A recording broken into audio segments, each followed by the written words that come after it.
vamos a empezar la actividad del día de hoy, el tercer Ateneo Interdistrital. Estamos con los disertantes que van a ser de los distritos Bariloche, Río Paraguay y desde Córdoba moderando el doctor Brennan. Y acá en la sede de la SAC central tenemos al doctor Rodrigo Bañati del Consejo de Ecocardiografía y el doctor Rodrigo Martín del Consejo de Hemodinamia. Está también el doctor Claudio Majul, que es coordinador del área. Está el doctor Alderete Rodrigo, que soy yo, y el doctor Daniel Cornejo, que vamos a estar colaborando también con el Ateneo. ¿Me escuchan desde Bariloche, doctor Calandrelli? Sí, te escucho perfecto. ¿Me reciben bien? Perfecto, perfecto. Bueno, entonces, en primer lugar, si está todo listo, vamos a empezar con el doctor Matías Calandrelli, que va a presentar un caso desde Bariloche.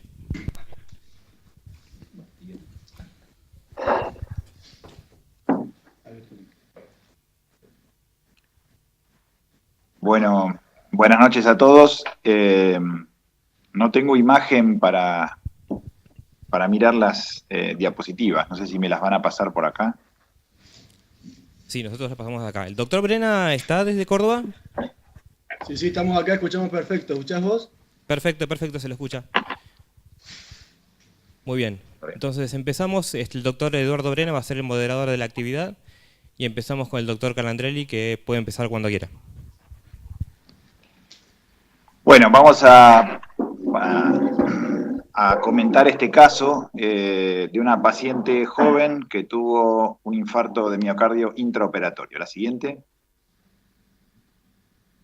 Se trata de una mujer de 54 años que fue admitida en el 20 de febrero del 2015 a nuestro centro por una cirugía programada de una corrección de prolapso uterino.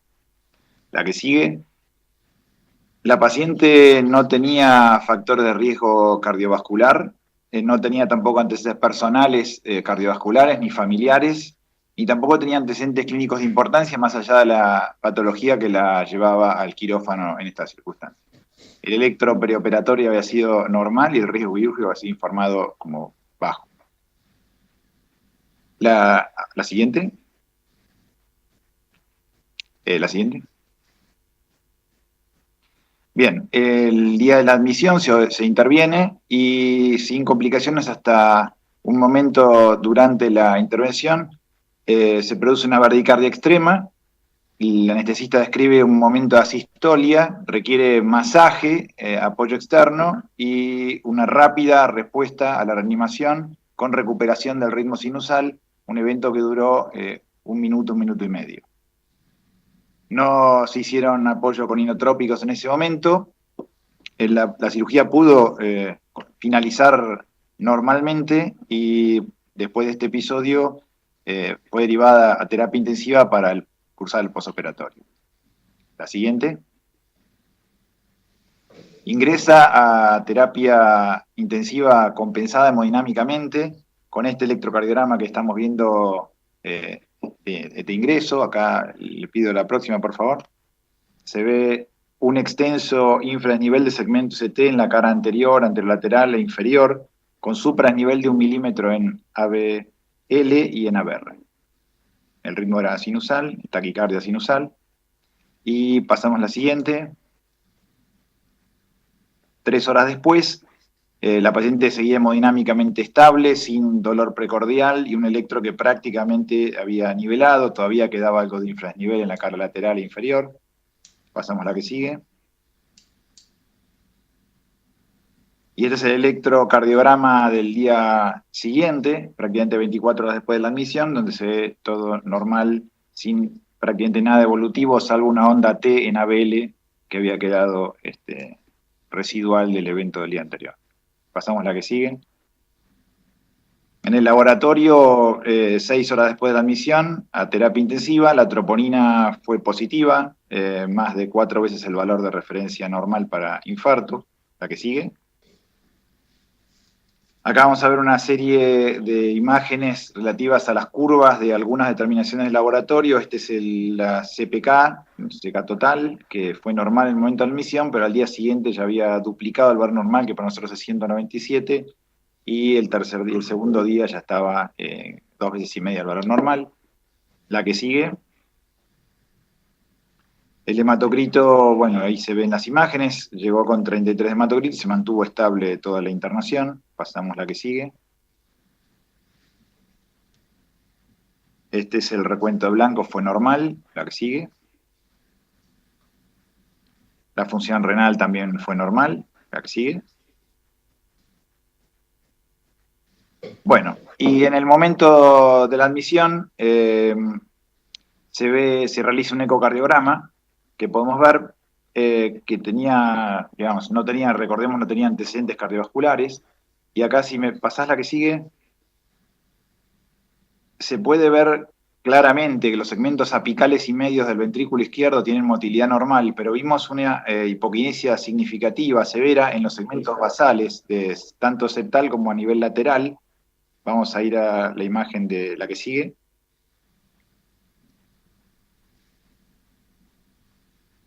Esta es una imagen de un eje largo paraesternal, donde también, pasame la que sigue, podíamos ver lo mismo, una hiperquinesia de segmentos medios y apicales no se ven bien, medios claramente, pero claramente y una hipoquinesia severa de segmento anteroseptal basal y inferoseptal basal. O sea, tenía una hipoquinesia de todos los segmentos basales del ventrículo izquierdo, con una fracción de eyección conservada, se estimó en 67%. El resto del eco fue informado como normal. Pasamos a la que sigue. Bien, teníamos un caso entonces de una paciente sin factor de riesgo coronario, pero tuvo un paro, un evento intraoperatorio interpretado como paro, asistolia, cambios dinámicos del segmento ST, una elevación de troponina con una curva típica de CPK total y alteraciones de la motilidad segmentaria en el eco, la siguiente. Así que la pregunta es un infarto miocardio. Bueno, sí, obviamente con estos datos pasamos la que sigue. No hay mucha duda, la definición universal de infarto nos confirma que junta 3 criterios para infarto, así que tenemos que asumirla como un infarto agudo de miocardio. Pasamos a la que sigue. Tenemos un infarto entonces, si es un infarto miocardio, tenía extenso infranivel de segmento CT, tuvo un episodio de hipotensión, troponinas elevadas. Pasamos a la que sigue. Empezamos a discutir si hacerle una coronografía. Pasamos la que sigue, por favor. Bueno, pasemos 3 o 4 seguidas porque van a marcar acá los criterios de riesgo que tenía esta paciente. Teníamos 4 criterios de muy alto riesgo, 3 criterios de alto riesgo, decidimos estudiarla, así que el día siguiente se hizo una coronografía. Pasa a la siguiente, por favor. Me van a tener que disculpar la imagen, no pude subir la coronografía en forma directa, así que fue filmada con un celular. Las coronarias fueron informadas como sin lesiones epicárdicas. Lamentablemente no se ve muy bien, pero bueno, ahí está la coronaria izquierda, el tronco, la descendente anterior y la circunfleja sin lesiones.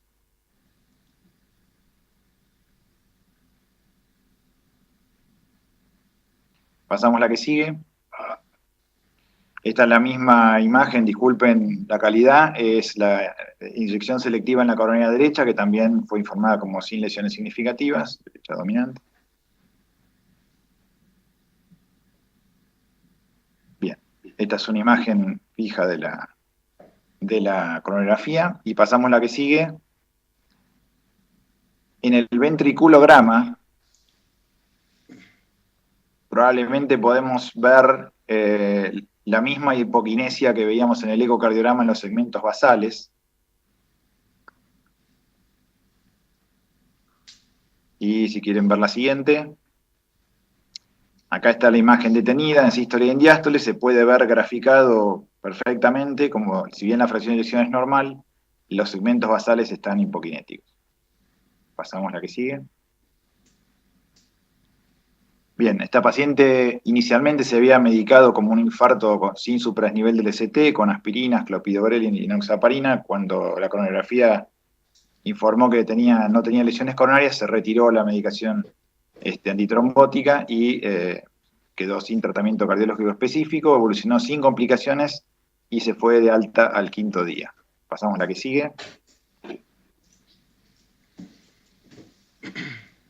Esta imagen a la izquierda es la imagen de 4 cámaras que acabamos de ver, y a la derecha es la imagen del seguimiento.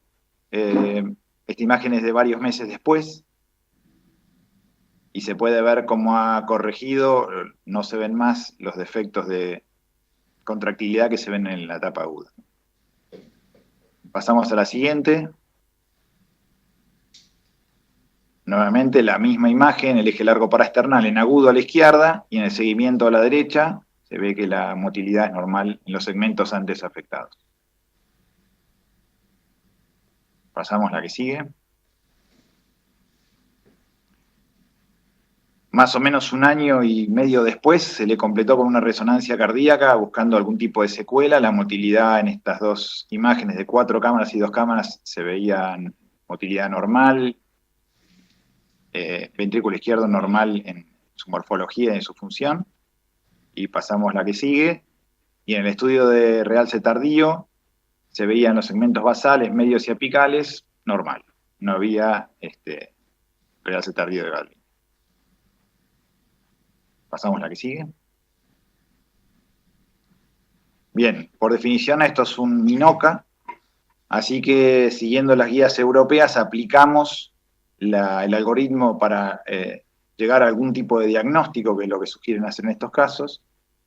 Y acá, Daniel, no sé si querés hacer una discusión o seguimos adelante. Matías. Sí. De Córdoba te pregunto. Eduardo, perdón. Sí, ¿Qué tal? Dale. La pregunta que yo me haría es, ¿qué pasó en el quirófano? Porque me viene a la memoria alguna paciente que hemos visto nosotros acá también, joven, sana, que tuvo alguna especie de postoperatorio tórpido en relación a complicaciones en el quirófano que no sabemos cuáles fueron las que verdaderamente sucedieron. Y después la paciente se compensa y vuelve a estar sana, que es lo mismo que estás mostrando vos ahora. Entonces, hay seguridad de que no le han administrado adrenalina, digamos, ¿qué tipo de reanimación recibió? Aparte, me imagino que le habrán hecho atropina o bueno, masaje el tiempo que hizo falta, pero me parece muy importante indagar ese dato.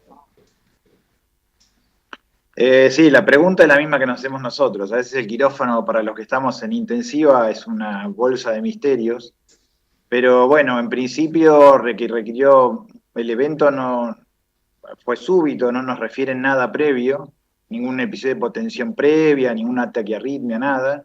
Es una bradicardia extrema y después una sistolia que responde rápido al masaje. Eso es lo que nos comentan. No sabemos de que hayan mantenido, digamos, que pasado inotrópicos o adrenalina, que podría haber influido sobre la interpretación de lo que ha pasado. Más allá de lo que está escrito en el parte quirúrgico no te puedo comentar. Gracias. No sé si acá hay una pregunta. Sí, buenas tardes, soy Rodrigo Bañati, acá del Consejo de Imágenes. En realidad que es una pregunta más clínica, pero quería saber si por casualidad tenían medido BNP en el estadio agudo, en el agudo y al día siguiente, los días siguientes, ¿cómo se comportó BNP en esta paciente? No le pedimos BNP. En ese momento no lo teníamos disponible. Bien. Si me permiten, opinar desde el ecocardiograma, volviendo para atrás, o sea, ya se avanzó mucho en el caso, ¿no? Pero es llamativo y es muy interesante el eje ese eje largo paraesternal que pasó recién, el que está coloreado en rojo, donde se ve, creo que es donde más claro se ve que hay una especie de bisagra a nivel medio ventricular, con una buena contracción apical y con una muy mala contracción de la base, y con 2 segmentos, digamos, prácticamente hipoaquinéticos, que corresponden a 2 territorios vasculares diferentes y que no se explica cómo pueden estar comprometidos al mismo tiempo, ¿no? Septum anterior basal y lo posterior basal, no hay forma de unirlos, y obviamente esto ya nos habla de algo que orienta un diagnóstico, digamos, ¿no? Que se sustenta en un paciente que tiene un evento un evento estresante en un quirófano, algo que cada vez vemos más, con pacientes más invadidos y que sufren, digamos, más, cada vez es más común este cuadro. Y después tiene otras cosas que no cierran. El electrocardiograma no es la presentación típica, si uno pensara en lo que estamos sugiriendo, que es un Takotsubo. No tiene la típica evolución electrocardiográfica, pero podrá ser porque no es la forma típica de un Takotsubo. Lo otro típico que vemos, y por eso preguntaba el NP, es una moderada elevación de troponina para semejante defecto de contracción, que suele acompañarse de un gran aumento de BNP. Hay una discordancia entre troponina y BNP y el defecto ecocardiográfico. Digamos, era la verdad que uno tiene que hacer sí o sí la cinecoreografía porque es un diagnóstico de descarte, pero en una paciente joven sin factores de riesgo y con la forma de presentación, uno creo que estaba sospechando esto desde antes de tener las coronarias normales, ¿no? Pasamos con el doctor Rodrigo Martín, que quiere hacer una pregunta. Hola, buenas noches. Dos comentarios. El primero, al ver el caso clínico, me hace recordar a mi época de residente, que tuve un caso muy similar, una paciente intraoperatorio de cirugía de vesícula, salió con bradiscardia extrema y asistolia. ¿Cómo terminó esa paciente? Con un marcapaso transitorio, porque había hecho una hipotermia profunda en quirófano, y en el electro tenía una onda de épsilon, que ese momento uno hizo una revisión, que era signo bien de, digamos, de hipotermia, lo que me hace recordar este caso. El segundo comentario desde el punto de vista de hemodinamia, que primero quiero felicitarlos porque la paciente se le hizo de todo, digamos, desde que ingresó hasta el seguimiento alejado, y nosotros como hemodinamistas tenemos que agradecer primero que pensaron en el caso clínico y no se mandó a estudiar a la paciente en forma urgente, sino se esperó 24 horas, que creo que es lo correcto. Y me parece que el servicio de hemodinamia realmente abrió la mente y logró hacer un ventriculograma. Hoy en día el ventriculograma es una práctica que se está dejando de hacer. Creo que las nuevas generaciones de hemodinamistas no sé si saben traspasar la válvula aórtica, y el ventriculograma se está dejando de hacer. Cuando uno tiene un síndrome coronario agudo con todos los parámetros y con coronarias normales, creo que es una práctica que tendría que ser rutinaria.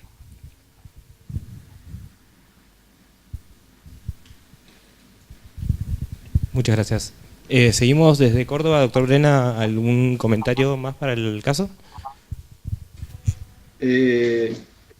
No, bueno, en realidad, desde el punto de vista de las imágenes, lo que dijo Rodrigo parece más que elocuente. O sea, como hay algo que no cierra desde lo anatómico, con lo que vemos, anatómico digo, pensando en anatomía coronaria, o sea, no hay correlación topográfica entre lo que se ve hipoquinético o aquinético con lo que debería tener, y eso después es lo que encontramos en la coronografía. A mí esto, en realidad, yo estoy haciendo trampa porque estoy acá al lado del doctor Contreras, que es un compañero de amigo, trabajo y miembro también de la sociedad, y nosotros, en realidad no nosotros, sino él, publicó en la revista Argentina de Cardiología un caso muy parecido de una mujer joven también, que en un postoperatorio de una, creo que era una colecistectomía o una apendicectomía, por algo raro que pasó en el quirófano, hizo una especie de fallo cardíaco, insuficiencia cardíaca aguda, digamos, en el postoperatorio, y nadie sabía qué estaba pasando, y en realidad, bueno, había habido algún mal manejo de la reanimación de esto que sucedió en el quirófano, y que, bueno, como bien dijo Matías al principio, las cosas que pasan en el quirófano quedan en el quirófano. Entonces, después rebobinando, bueno, alguien usó adrenalina en un momento que la paciente se bajó la presión y se puso bradicárdica, y en realidad lo que tenía la paciente era una aquinesia localizada, muy parecido a este caso, medio basal, y lo describimos como Takotsubo invertido, digamos, que probablemente sea lo mismo que tiene esta mujer. Perfecto, muchas gracias.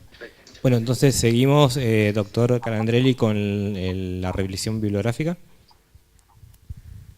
Bárbaro. Bueno, pasar a las que... ¿sí? A la anterior, una antes.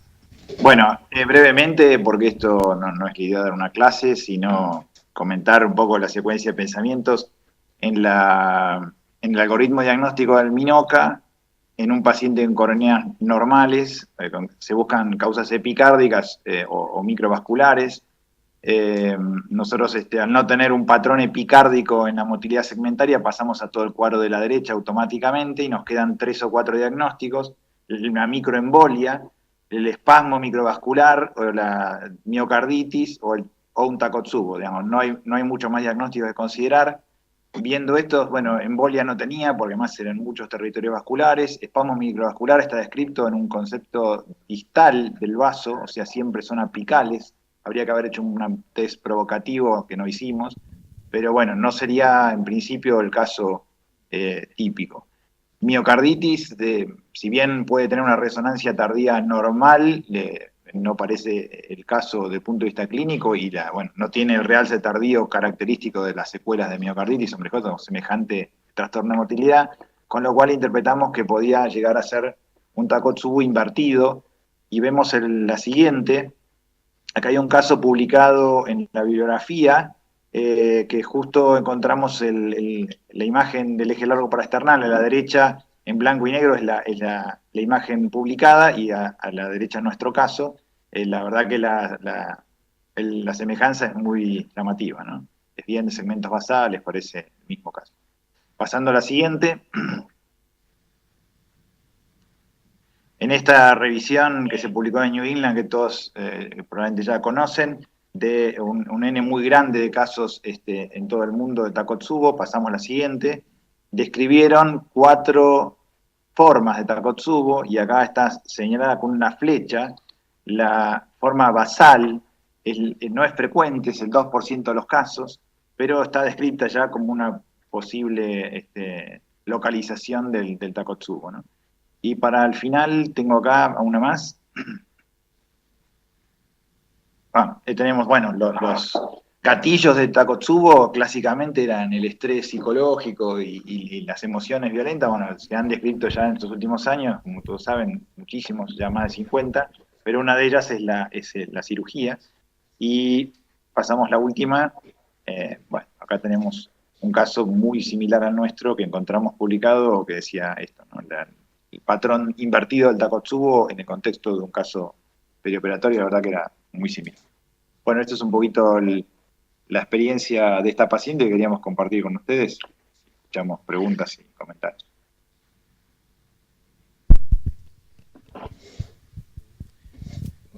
Muy bien, bueno, felicitaciones por el caso, la verdad muy, muy interesante. Acá nos llegó una pregunta del doctor Julián Olmedo, que nos dice: para Takotsubo tendría que tener compromiso medio apical, y esto sería hipoquinesia basal. ¿Quiere hacer algún comentario, doctor? Habla el doctor Bañati. Creo que se respondió Sí, con el trabajo la de New England recién.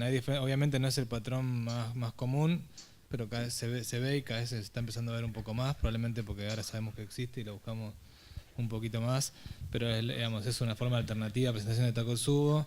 Creo que, no sé si en prevalencia es la segunda después de la forma apical, eso no estoy seguro. Lo que tiene interesante me parece a mí que es aún más característico todavía que no responde a un territorio arterial, porque con el Takotsubo del medio apical, el típico, uno a veces se puede quedar con la duda de la DA, digamos, ¿no? Es la típica discusión. Esto es mucho más difícil de explicar por un territorio coronario, digamos, ¿no? Entonces es bastante más llamativo. Obviamente me gustaría felicitar, digamos, por el caso, es muy buena la presentación y el estudio y la interpretación. Es interesante ese trabajo de New England, también sale una conclusión, que es que, y nosotros lo vemos mucho en el hospital, que tenemos muchos pacientes posquirúrgicos de cirugías grandes, hay 2 grupos como diferenciados dentro del Takotsubo, entre lo que, digamos, el Takotsubo, el clásico que conocemos todos, de la situación estresante, el paciente que viene de casa, y lo que es el Takotsubo de paciente complejo, crítico, quirúrgico, donde está demostrado que la devolución es un poquito diferente. El segundo grupo tiende a tener mayores complicaciones, más tasa de insuficiencia cardíaca, de shock cardiogénico, y tienen un peor pronóstico, digamos, les va peor, probablemente porque se trata de pacientes más enfermos y más comprometidos. Pero bueno, esto se va estirando, ahora pareciera que todo se explica por el Takotsubo.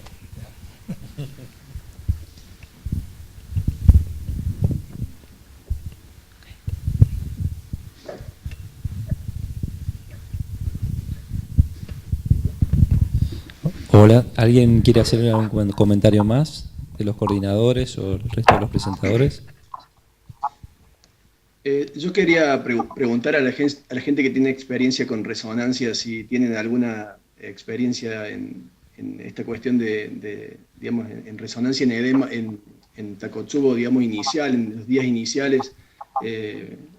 Digamos, está escrito que el edema, digamos, que funciona como una especie de una gran cantidad de edema reversible, y esto se puede ver en resonancia, y a veces, digamos, esto asociado a la ausencia de realce tardío por un gadolinio puede servir de diagnóstico diferencial con miocarditis. No sé si, Rodrigo, ustedes en el italiano tienen alguna experiencia hecha o por ahí lo han usado a esto como Sí, algún recurso para hacer diagnóstico diferencial. Hay alguna cosa que hemos publicado en los congresos. Lo que se ve claramente en la resonancia inicial es mucho edema, y hay que tener cuidado porque a veces también se ve muchas veces un poco de gadolinio difuso, que tiene que ver con la cantidad de edema, que con el tiempo va desapareciendo. Ese gadolinio, digamos, no queda como una cosa secuelar, digamos. O sea, no siempre hay ausencia de gadolinio. Sí hay mucho edema en la zona más comprometida, y a veces se ve como un gadolinio más como parcheado, difuso, que la explicación de la gente que hace resonancia de hospitales, que tiene que ver con el grado de edema y con el grado de aumento del líquido intersticial, pero con la medida que resuelve el edema, ese gadolinio desaparece, digamos, a diferencia del gadolinio de otras situaciones como el infarto, que tiende a quedar, ¿no es cierto?, como una escala. Y eso es lo que más hemos visto. Perfecto, muchas gracias. Bueno, creo que si no hay más comentarios pasamos al siguiente caso. A ver, una pregunta más.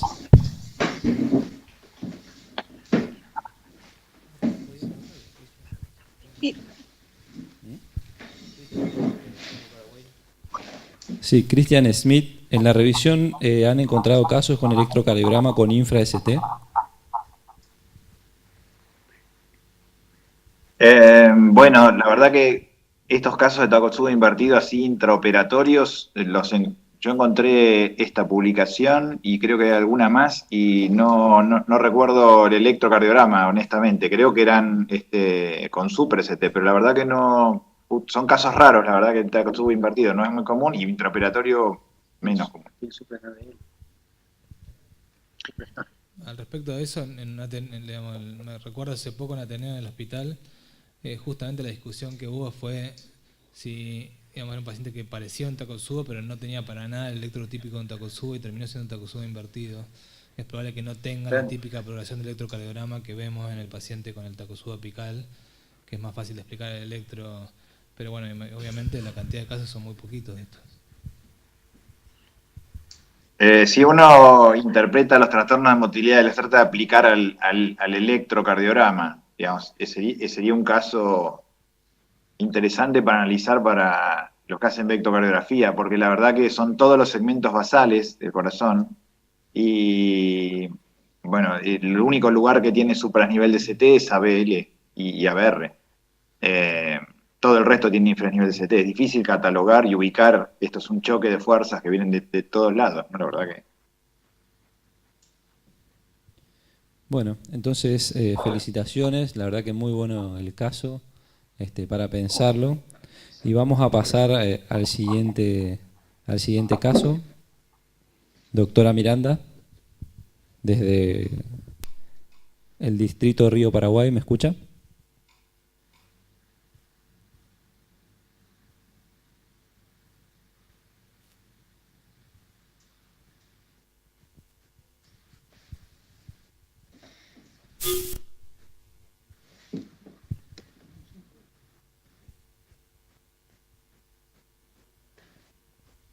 Hola, doctora, ¿me escucha?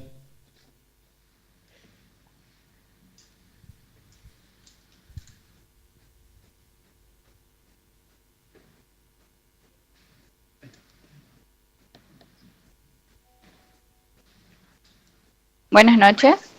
Doctora Miranda. Ahí. Sí, buenas noches.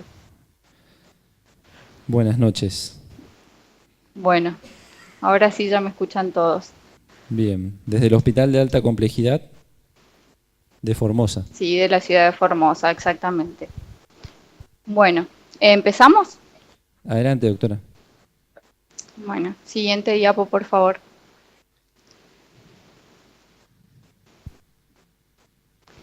Bueno, esta es una paciente de 62 años que viene a la consulta con antecedentes de hipertensión arterial, diabetes mellitus no insulino requiriente, dislipemia, un infarto previo anterior que se evidencia en la consulta, arteriopatía periférica severa bilateral, amaurosis fugaz 20 días previos y el antecedente familiar de un hermano con cardiopatía isquémica.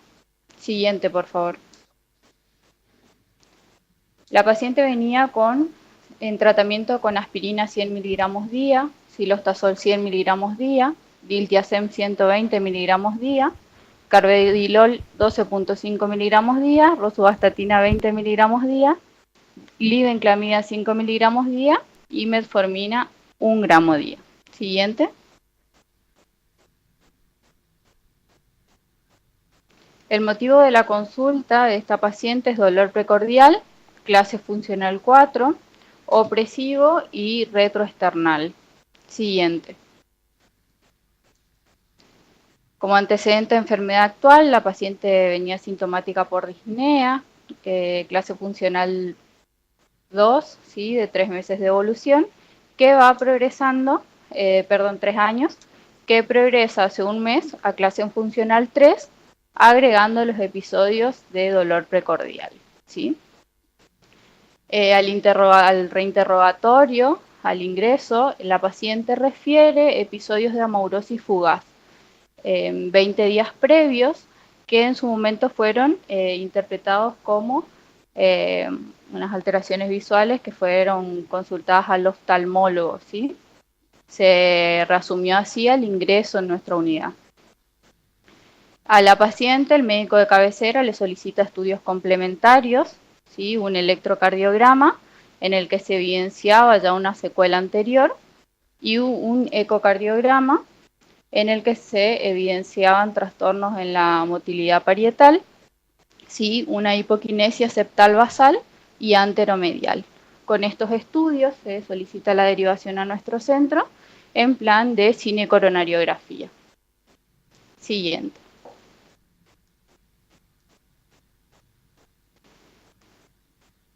Al ingreso, la paciente se encontraba normotensa, con una frecuencia cardíaca de 75 latidos por minuto, un peso de 54 kilos, una talla de 1,55 con un índice de masa corporal de 20, ¿sí?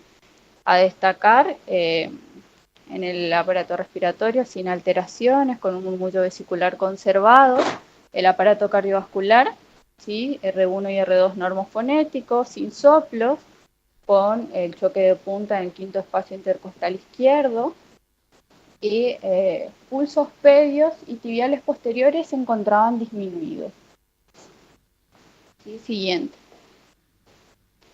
Al ingreso se le solicita un laboratorio, 41 hematocrito, 13 hemoglobina, ¿sí? Con un coagulograma conservado, la función renal también, 55 urea, 0,9 creatinina, teníamos un clearance calculado de 67 con eso, si una hemoglobina glicosilada de 7,5 a destacar, y un ionograma que estaba conservado con 140 de sodio, 4,6 de potasio. Se le solicitó un juego de marcadores de daño miocárdico con una troponina de 44 que no tuvo delta al ingreso. Siguiente. Este es el electrocardiograma al ingreso de la paciente. Tenemos un ritmo sinusal con 60 latidos por minuto. Sí, un bloqueo AB de primer grado, se evidencia la secuela anterior, ¿sí? No sé si alguien más quiere agregar algo del panel.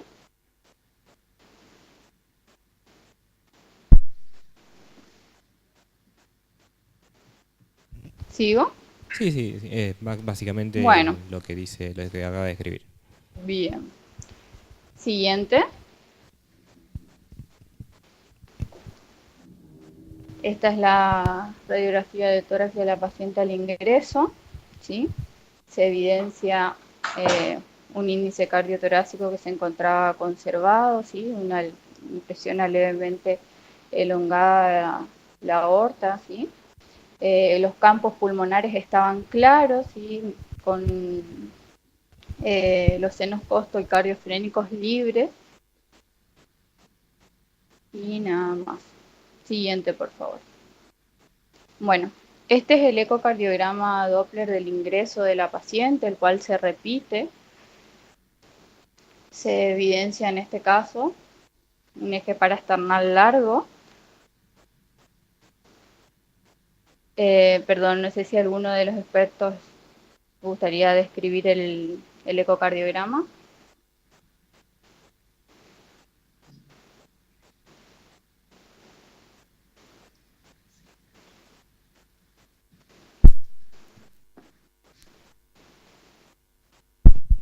Ahí pasamos con el doctor Bagnati, que va a describir. Sí.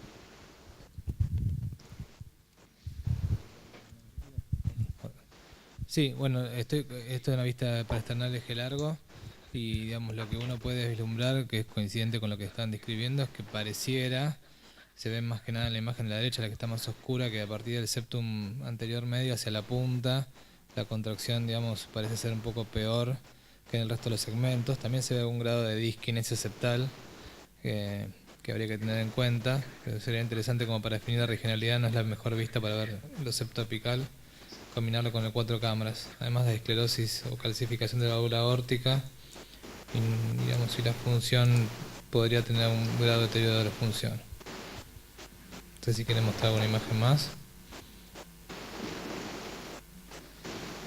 Tenemos dos.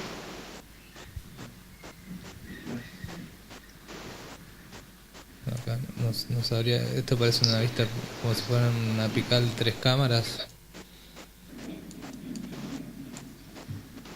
Es la anterior con el Doppler. Ajá. Bueno, acá tenemos la vista de 4 cámaras y 2 cámaras. Acá sí claramente hay disfunción ventricular y se ve que hay compromiso de los segmentos, digamos, septales medios apicales, toda la punta, probablemente lo lateral medial deja también alguna duda en la contracción, y en el 2 cámaras se ve claro que salvo el segmento basal que está relativamente preservado, hay una hipoquinesia y hasta aquinesia en la punta, los segmentos mediales, apicales, comprometen toda la punta. Y no sé si deja alguna duda ahí, no sé si una reverberancia o habría que verlo también en otras vistas si no hay algo ocupando la punta del ventrículo izquierdo.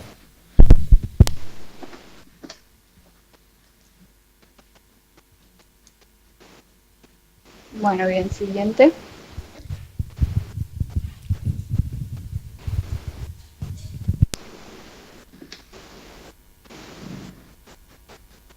Bueno, este es el informe entonces del ecocardiograma, así con cavidades de tamaño conservado. Se evidenciaban espesores parietales conservados, informaba una función del ventrículo izquierdo con deterioro leve e hipoquinesia de los segmentos apicales, como se había dicho. ¿Sí? La función del ventrículo derecho conservada, con un patrón de llenado ventricular izquierdo de tipo de relajación prolongado. Siguiente, por favor.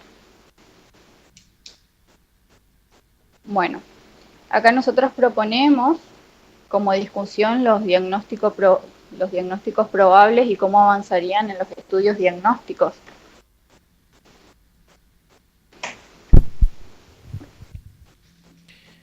Bueno, ¿alguno de los especialistas nos diría cómo seguirían ellos con la sistemática? Hola, sí, Rodrigo Martín, del Consejo de Hemodinamia. Bueno, en realidad el cuadro clínico se plantea dos territorios, territorio neurológico y territorio cardiológico.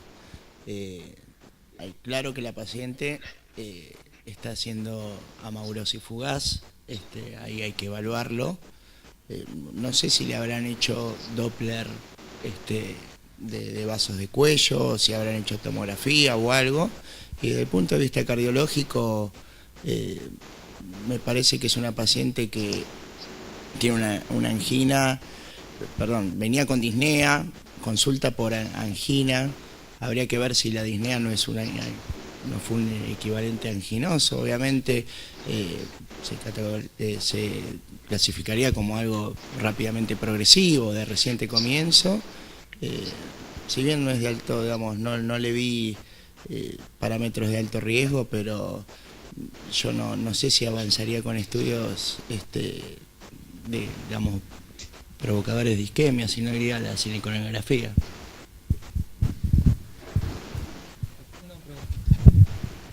Una pregunta que no entendí es cómo es la temporalidad entre el cuadro coronario y la amaurosis. No entendí si la amaurosis era previa o era concomitante o se dio unos días. No entendí en el slide. Lo último que aparece es la amaurosis fugaz, 20 días previos.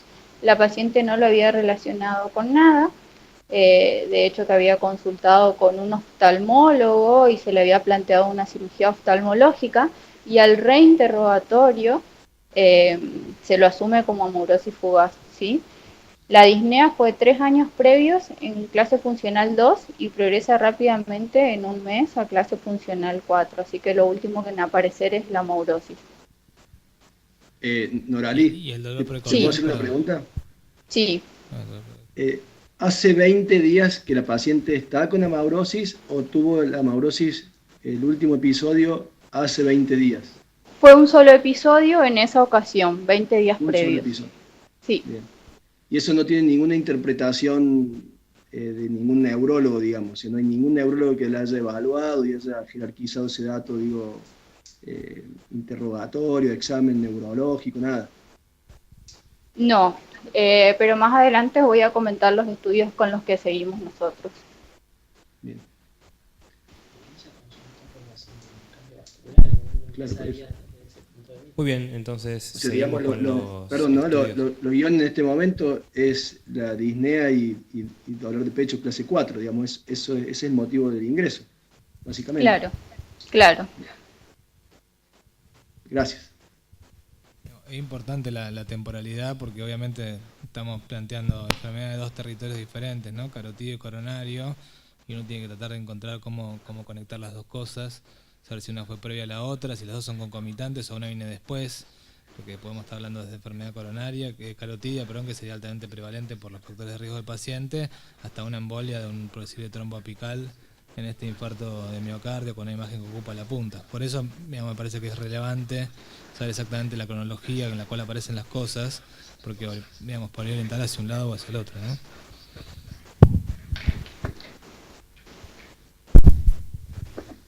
Muy bien, seguimos con Bien, el caso. continúo entonces. La siguiente, por favor. Bueno, nosotros, efectivamente, como fue derivada la paciente para cinecoronariografía, estuvimos de acuerdo con el estudio, se le realizó la cinecoronariografía a la paciente. Sí, tenemos del lado izquierdo, sí, los videos, sí, y congelé las imágenes y tenemos las flechas señalando las lesiones principales. Se informa una lesión severa distal de tronco de coronaria izquierda, con una DA de buen desarrollo y calibre, que presenta una lesión severa ostial con oclusión del segmento medio. Una circunfleja sin lesiones, y tenemos también a nivel de la coronaria derecha de buen desarrollo y calibre, que presenta una lesión severa ostial. No sé si alguien más quiere hacer un comentario más. Discúlpeme, doctora, usted nombró Sí. que la circunfleja no tenía lesiones, tiene una lesión ostial que está marcada con flecha en la foto de abajo a la derecha. Digamos, Sí. es una lesión de tronco con compromiso de ambos ostium, la descendente anterior se ocluye en el segmento medio, no le veo, ahí sí, en la primera imagen tiene circulación colateral, pareciera homocoronariana, y la coronaria derecha que la pasó después tiene lesión en el ostium. Entonces hay presencia de enfermedad significativa de tronco y 3 vasos. Bien. ¿Algún comentario más?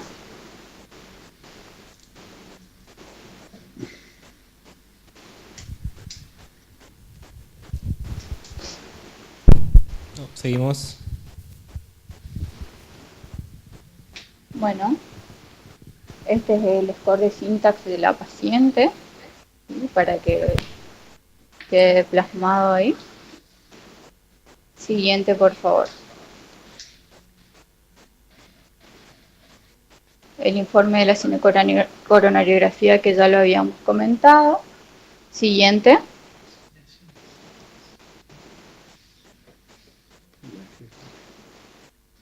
Bueno, lo siguiente que hicimos fue solicitarle un Doppler arterial de vasos de cuello ante el relato de la paciente. Se informa una aterosclerosis carotidia con obstrucción moderada a severa en carótida interna derecha, estimada en el 70% de la luz arterial. Siguiente diapositiva, por favor.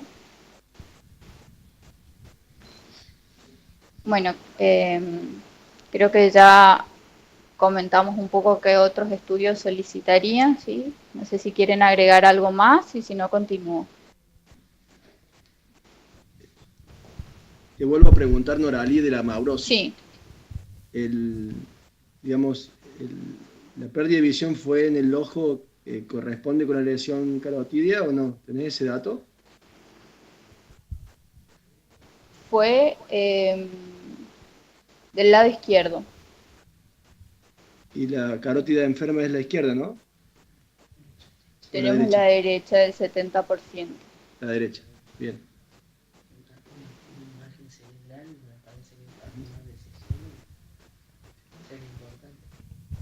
Bien, ¿algún otro comentario? ¿O seguimos con el caso? Sigamos, doctora. Bueno, continuamos. Siguiente, por favor. Bueno, con ese hallazgo se decidió realizar una arteriografía de vasos de cuello a la paciente para confirmar el diagnóstico. En este caso se ven los videos y nuevamente tenemos una imagen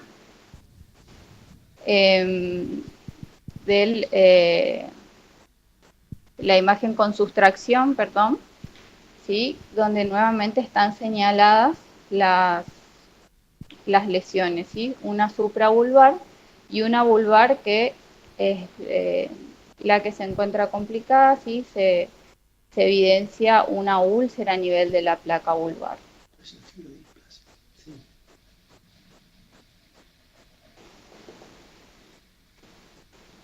Confirmando lo que se halló en el Doppler.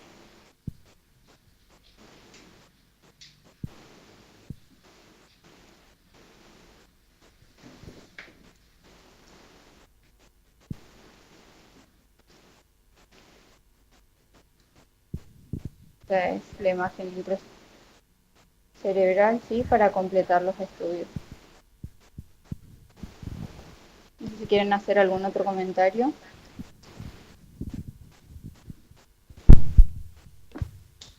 Bueno, el informe es bastante completo acerca de los hallazgos de las imágenes. ¿Seguimos? Bueno. Siguiente.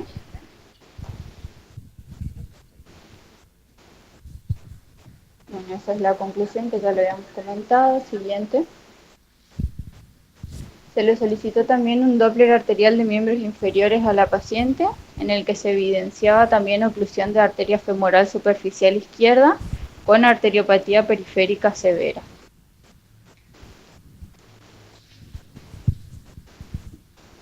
Bueno, siguiente, por favor.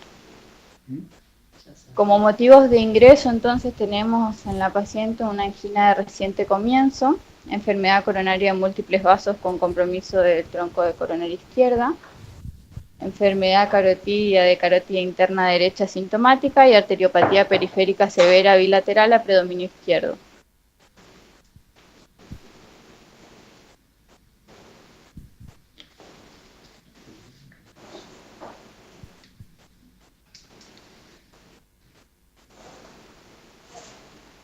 Bien.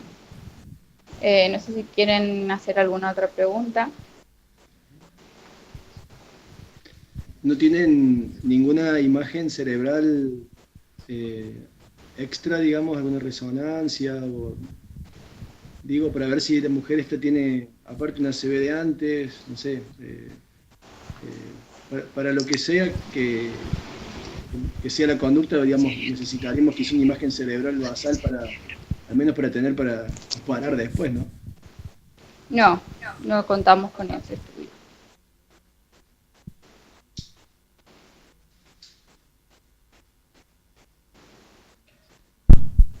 A mí me... No sé si puedo seguir hablando yo. Sí, doctor. Sí, por favor. A mí me parece que, y quizá discrepe un poco con la diapo anterior, me parece que lo guión acá es lo, digamos, la mujer ingresó por enfermedad coronaria sintomática. O sea, la mujer ingresó por angina y disnea clase 4, progresiva o rápidamente progresiva, como dijo otro de los doctores ahí.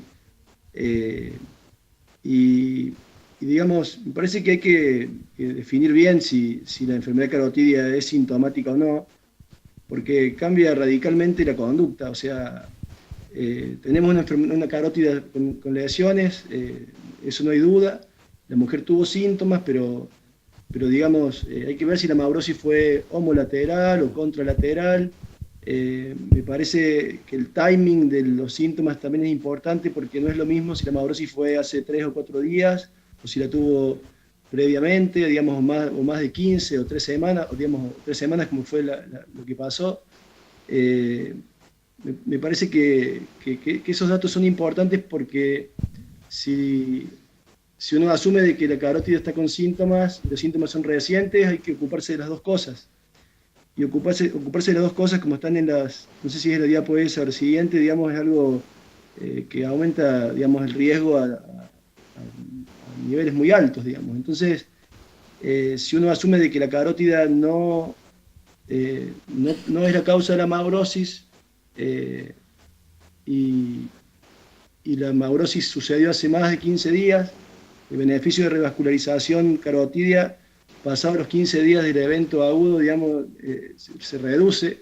Esta mujer pasaron 20 días ya, y por ahí la conducta sea únicamente ocuparse de las coronarias, como sea, con cirugía o con una angioplastia compleja, si el hemodinamista se anima.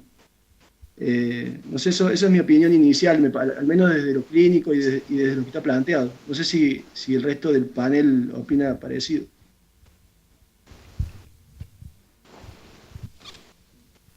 Bueno, nosotros interpretamos como que la paciente está con los dos territorios activos, con la carótida, con sintomatología homolateral, y con la enfermedad coronaria también obviamente sintomática. Así que se asumió como un evento reciente neurológico, y la conducta continúa como tal.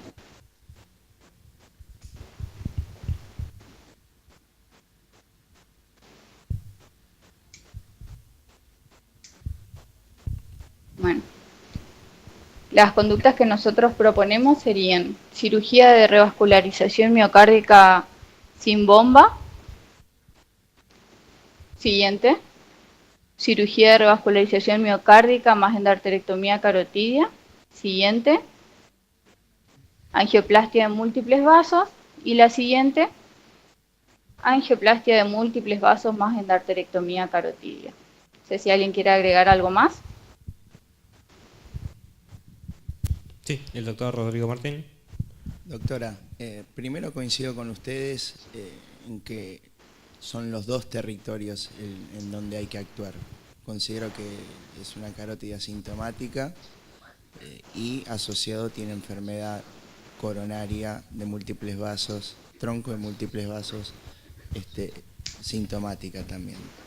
En sus conductas no le veo la opción de stenting carotidio.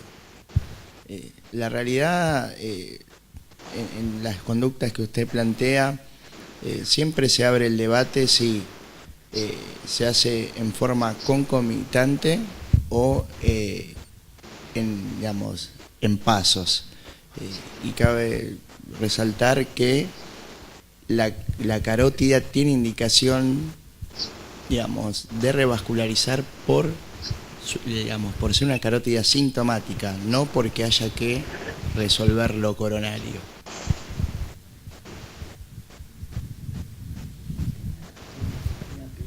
Muy bien. Doctor Brena, ¿tiene alguna opinión? A mí me, digamos, la pregunta que yo hice inicialmente respecto de qué lado había sido la sintomatología ocular, digamos, inicialmente me quedó claro de que había sido contralateral, o sea, no ipsilateral. Por eso planteé la duda. Pero bueno, digamos, es complejo, es difícil estar ante este paciente y no me gustaría.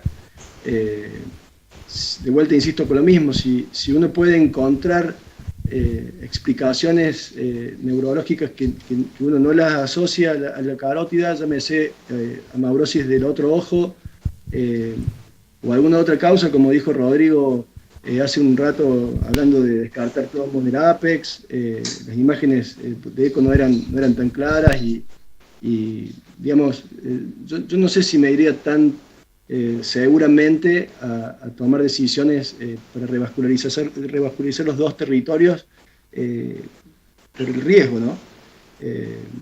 Digamos, y si así fuera, me parece que la opción, al menos en nuestro medio, quizá, como dijo el doctor recién, quizás hay que considerar hacer una angioplastia y diferir quizá la cirugía cardíaca a, no sé, 4 semanas o el tiempo que se pueda.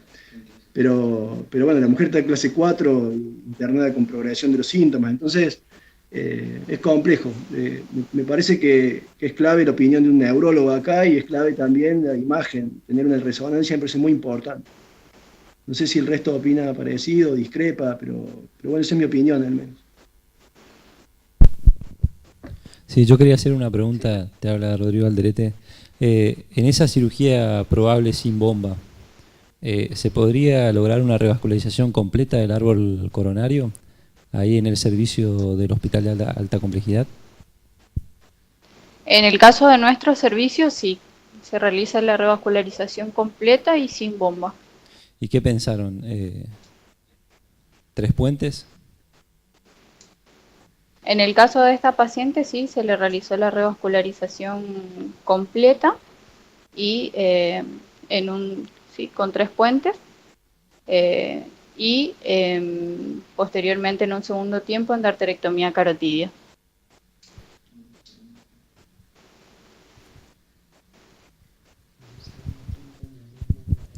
Rodrigo ahora Bañati, el de Consejo de sí. Digamos, acá yo coincido, digamos, con la gente de Córdoba que yo agotaría medios para estar seguro que la carótida es sintomática, si nos queda alguna duda, digamos, ¿no? Para volver un poquito para atrás en la discusión, porque obviamente eso aumenta la mortalidad, no es lo mismo operar a un paciente de una sola cosa que de 2 cosas. Y digamos, eso complica mucho el escenario, digamos. Suponiendo a los fines de la discusión que la carótida es sintomática, digamos, la ley que seguimos siempre es tratar primero lo que está sintomático, ¿no? O sea, si uno entra por una enfermedad neurológica y le encontramos una enfermedad de 3 vasos, lo primero es la enfermedad neurológica y se trata primero de la enfermedad neurológica. Si uno entra por un síndrome coronario y le encontramos una carótida en el prequirúrgico, lo primero es la enfermedad coronaria. El problema de este paciente es que parecía presentarse con las 2 cosas al mismo tiempo. Entonces no se puede jerarquizar una sobre la otra, y entonces en ese caso la indicación sería corrección de las 2 cosas al mismo tiempo, digamos, ¿no? Ya ahí me excede un poco a mi conocimiento si la mejor estrategia sería la angioplastia carotidia o la cirugía carotidia. Creo que eso depende mucho de la experiencia de los centros, y lo que sí me parece que es importante es resaltar la importancia de la cirugía digamos, sin bomba, porque digamos, está cada vez más demostrado que gran parte de las embolias o eventos neurológicos postoperatorios en cirugía cardíaca vienen de embolias de placas de ateromas aórticos, digamos, ¿no? Más allá de las carótidas, y por eso sería importante tratar esta paciente seguramente debe estar minada de placas en su aorta, así como está en el resto de su cuerpo, y sería muy importante tratar de tocar lo menos posible la aorta para evitar el riesgo embólico. Buenas noches, no sé si me escuchan, yo soy Christian Smith, trabajo con Neuralía en el Hospital de Alta Complejidad. ¿Se escucha bien? Sí, se escucha bien, doctor Smith. Bueno, la interpretación, resumiendo, para nosotros era una paciente panvascular con 2 territorios activos, una amaurosis fuga axomo-lateral a la lesión carotidia más un IAM no Q, digamos, síndrome coronario agudo sin elevación del ST, lo cual siempre plantea la discusión de qué y cómo revascularizar primero, si es que hacemos carótida primero, si va a tolerar con esa enfermedad de 3 vasos, de tronco de 3 vasos, o si hacemos lo coronario primero, digamos. La discutimos mucho. Creo que digamos, fue una discusión con los hemodinamistas y los cirujanos para ver cuál era la mejor conducta. Por eso trajimos esta paciente.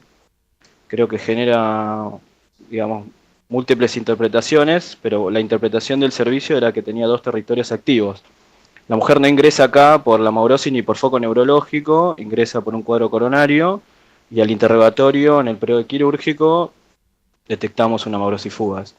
Tiene una tomografía, no tenemos las imágenes, que no tenía sangrado ni ningún otro tipo de alteraciones isquémicas, no tiene resonancia hecha y se evaluó la carótida por 2 métodos. Así que para nosotros estaba claro, digamos, que tenía 2 territorios isquémicos concomitantes. Además de tener enfermedad periférica bilateral crónica, con lo cual la convierte en una mujer panvascular y de difícil diagnóstico, ¿no? Y tratamiento.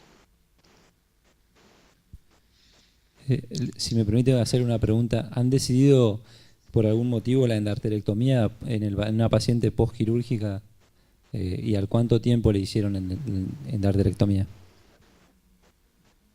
La endarterectomía se decidió por la experiencia del centro, por la elección del equipo quirúrgico y por la tasa de complicaciones que tenemos en el centro en cuanto a tratamiento quirúrgico de la carótida.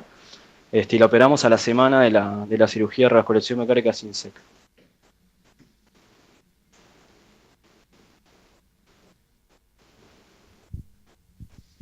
Hola Cristian, Rodrigo Martín. No, creo que ¿Qué tal, lo Rodrigo? que estás planteando vos es muy importante. La experiencia del equipo quirúrgico hemodinámico en estos casos es lo que realmente suma. Digamos, en tu explicación dejas en claro bien por qué se decidió la endarterectomía. La realidad, en los equipos que yo trabajo y he estado, muchas veces hacemos angioplastia sobre el vaso y en el mismo día la operamos.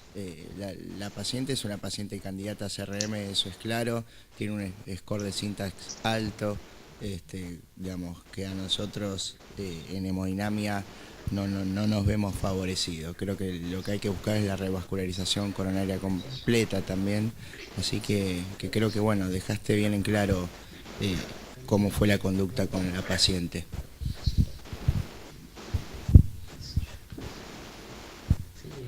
Buenísimo. ¿Y la paciente no iba a repetir sintomatología? ¿Y qué fue lo que obtenemos del caso? Hasta ahora, si no me equivoco, son 4 meses, ¿no? 4 meses del postoperatorio de las 2 cosas y está estable. No volvió a repetir evento de ninguna de las 2 territorios. Bueno, el caso obviamente nos muestra una paciente de todos los días y en esta discusión estamos permanentemente. Y como decía Rodrigo, obviamente que la experiencia del centro es muy importante en estos casos, digamos, ¿no? Así que felicitaciones. No sé si quieren algún otro de los comentadores quieren decir algo, que los que están conectados, o si no pasamos a la bibliografía.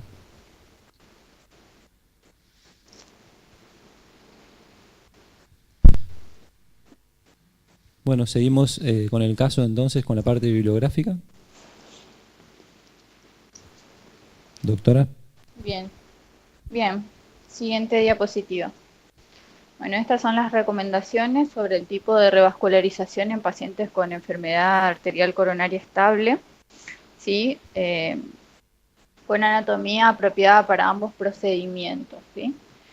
Tenemos una enfermedad de tronco de coronaria izquierda con un syntax mayor a 32, con una recomendación 1B, y si tomamos como enfermedad de 3 vasos, mayor a 32, la recomendación es 1A.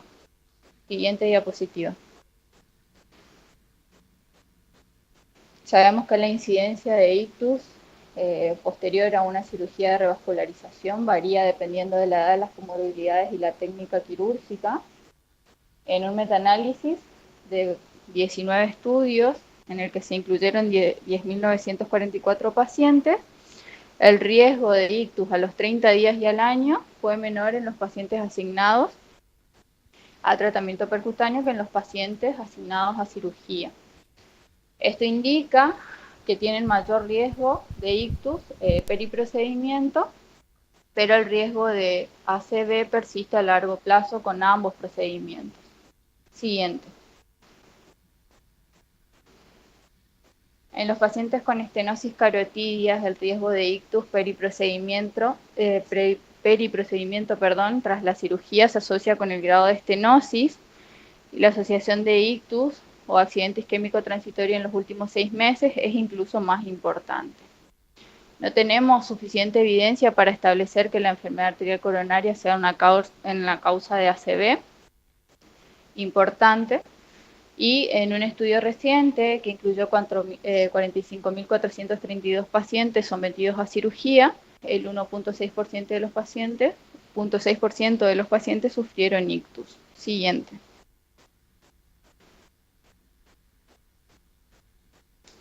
Bueno, tenemos este artículo, ¿sí? La siguiente diapositiva podemos ver claramente en el Freedom sobre el stroke específicamente. En los pacientes con PCI se evidencia una menor prevalencia, ¿sí? A los 30 días y a los 12 meses. Siguiente. Ahí está el recuadro. ¿Sí? En el estudio Syntax, en la tasa de eventos al año y a los 5 años, tenemos el mismo resultado, ¿sí? El ictus es menor en los pacientes que se someten a PCI que a cirugía de revascularización miocárdica. Siguiente. ¿Sí? Con respecto a la detección de la enfermedad carotidia antes de una cirugía de revascularización coronaria, como en este caso, se sugiere antes de la cirugía realizar un estudio con Doppler a pacientes con historia de ictus o accidente isquémico transitorio o soplo carotidio, clase 1, nivel de evidencia C. Se debe considerar la realización de un Doppler a los pacientes con enfermedad arterial coronaria multivaso, ¿sí? O edad mayor a 70 años, clase 2A, nivel de evidencia C. Y podría considerarse la resonancia, tomografía o angiografía con sustracción digital si se ha detectado estenosis mayor al 70%, que era el caso de nuestra paciente, por ultrasonido y se considera la indicación de revascularización miocárdica. Clase 2B, nivel de evidencia C. Siguiente.